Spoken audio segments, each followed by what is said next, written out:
Bonjour, je suis Samuel, le présentateur du Rewind. Vous avez dû me voir dans des programmes courts comme le Rewind ou encore le Rewind. Bon, alors aujourd'hui, Romain et Julien sont pas là. Et vous savez que moi, sans Romain et Julien, je suis un petit peu comme un pingouin qui aurait pas de pingouine. Et ben, je suis tout seul, quoi. Voilà. Alors, donc, je me suis dit, bah tiens, si je faisais découvrir un petit peu les coulisses du Rewind aux gens. Parce que c'est vrai, vous connaissez pas les coulisses du Rewind. Alors, bon, déjà, je voulais remercier, faire un gros bisou à Charlène, donc une fan du Rewind, qui a envoyé ceci à la rédaction. C'est des M&M's, et en fait, sur les M&M's, il y a marqué le Rewind et Ebim. C'est rigolo, hein. Bon, alors malheureusement, comme Romain et Julien sont pas là, bah, je vais être obligé de manger leur part. C'est pas avec plaisir, hein. Vraiment, je vous assure, ça me... Ah, vraiment. Et deuxième chose, vous le savez, si vous suivez le Rewind depuis que ça existe, hein, depuis 3 ans, le Rewind n'a jamais vraiment eu de salle, hein. Ça a toujours été un petit peu la chronique underground. Et, eh bien, on a décidé de changer un petit peu tout ça. Bientôt, nous aurons un plateau qui claque sa mère. Attention, un truc classe, hein. Et donc, ce matin, chez 20 minutes, des ouvriers sont venus pour commencer à installer ce plateau, hein. Donc, ils sont arrivés vers 9h, 10h, hein, c'est-à-dire que les mecs n'ont pas un sens du timing extraordinaire. Ils sont repartis vers 17h. Et donc, entre 9h, 10h jusqu'à 17h, ils ont fait une seule chose, c'est-à-dire ceci. C'est-à-dire qu'ils ont enlevé les dalles du plafond. Ils ont laissé ça, là, comme ça, genre bonjour, c'est dégueulasse. Vous voyez? Et une petite question. Une journée pour faire ça. Alors, si les ouvriers regardent le Rewind, j'ai juste un truc à vous dire, les mecs. Est-ce que par hasard, vous fouteriez pas un petit peu de ma gueule? Par hasard. Cordialement, merci beaucoup, et on passe au Rewind. Une journée pour faire ça, les mecs. Une. Bravo, une équipe de professionnels. Tout ce qui s'est passé d'insolite, c'est dans 24 heures. Bien, c'est tout de suite dans ce Rewind du 22 novembre 2011. Et le saviez-vous? Un iPad. Un iPad. C'est super solide. Et si, et je vous jure, mais croyez-moi quand je vous dis les choses, j'ai même une preuve, une vidéo qui vous prouve que vous pouvez tout lui faire subir. Ah si? Alors, pour montrer sa résistance, hein, c'est très simple. Vous prenez un avion, vous prenez des parachutistes, ou en tout cas des gens qui ont envie de se suicider. Vous mettez votre iPad dans une petite housse mouse costaud, et là, eh bien, en toute simplicité, vous le laissez tomber. Voilà. Alors là, il fait une petite chute de 400 mètres, hein, tranquillou. Et quand les parachutistes arrivent, eh bien, comme vous pouvez presque le voir, hein, mais je vous jure, moi j'ai bien regardé la vidéo, eh bien, il marche encore très très bien. Et alors ça, si c'est pas une preuve de résistance, moi je m'appelle Michel. Alors cette vidéo, c'est la marque qui commercialise la housse dans laquelle était emballé l'iPad, entre guillemets, hein, qui a publié cette vidéo pour montrer la résistance de leur housse, hein. Sauf que une petite question me taraude. Qui va faire tomber un iPad depuis un avion à 400 mètres de haut? Qui? Non, parce que généralement, ça se passe plutôt comme ça. Alors, comment ça marche ce truc?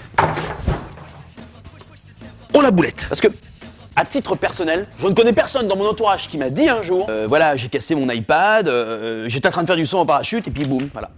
Ah, la sale histoire, la sale histoire, la sale histoire. Personne, never! Alors, pour ce fabricant de housse d'iPad là, avant de penser aux mecs qui sont en parachute et qui laissent tomber leur iPad, pensez aussi à ceux qui ont des enfants, qui ont des petits frères, qui ont des chiens, ou simplement qui sont un petit peu distraits. Voilà, c'est cadeau. Et l'image du jour, eh bien ça pourrait m'arriver un jour, hein, comme j'ai fait des trucs en extérieur, eh bien moi aussi ça pourrait m'arriver. Ça se passe sur la Fox aux États-Unis. Une journaliste envoyée sur place dans un reportage va avoir, je pense, la crise de peur de sa vie. Stop, stop, stop! Est-ce que vous avez vu son regard?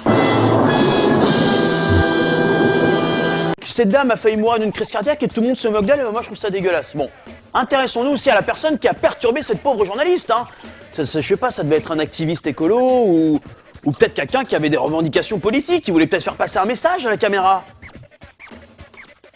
Alors, homme un peu beauf qui simule du sexe oral à la caméra, c'est bon, ça y est. Et pour se quitter, une news pour ceux qui veulent un corps parfait mais qui n'ont pas envie de faire de sport et qui de surcroît n'ont pas d'argent sur leur compte en banque, eh bien ne cherchez plus, le Rewind est là pour vous, c'est aussi ça le Rewind, voilà. J'ai la solution pour vous. Je vais vous prendre cette jeune femme, elle habite à Miami, nous n'avons pas son prénom, donc nous allons l'appeler Martine, voilà. Martine avait envie de plaire, Martine avait envie de séduire, Martine voulait des fesses de star.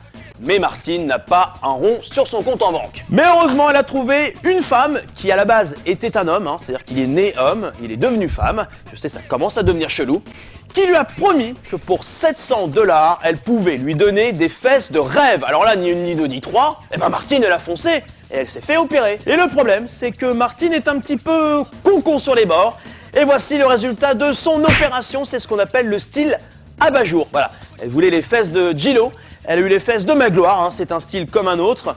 Mais ce n'est pas tout, c'est pas ça le plus grave, c'est ce qui suit. Oh oui. L'opération de la jeune femme s'est en effet infectée, car la pseudo-chirurgien a injecté dans les fesses de Martine, attention, là ça devient chelou, un mélange d'huile minérale, du produit de colmatage utilisé pour les pneus, et surtout du ciment. Martine s'est fait injecter je ne sais combien de litres de ciment dans les fesses, et elle s'en est pas aperçue tout de suite. Mais non!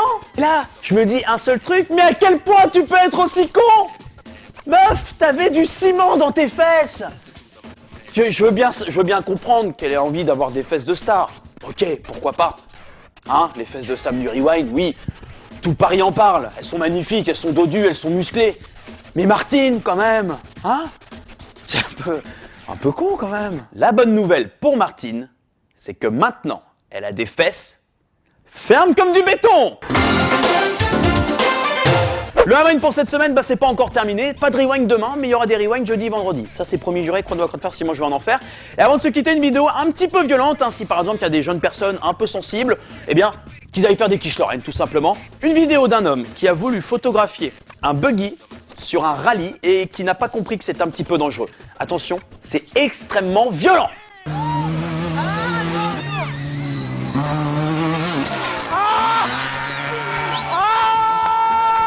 Et bah non. Bon ok. Pas de ébim quoi. Enfin bonne soirée à tous et puis jeudi. Putain, je vais pas me sentir bien pendant les 2 jours là, je vais. Ah ça y est, je convulse.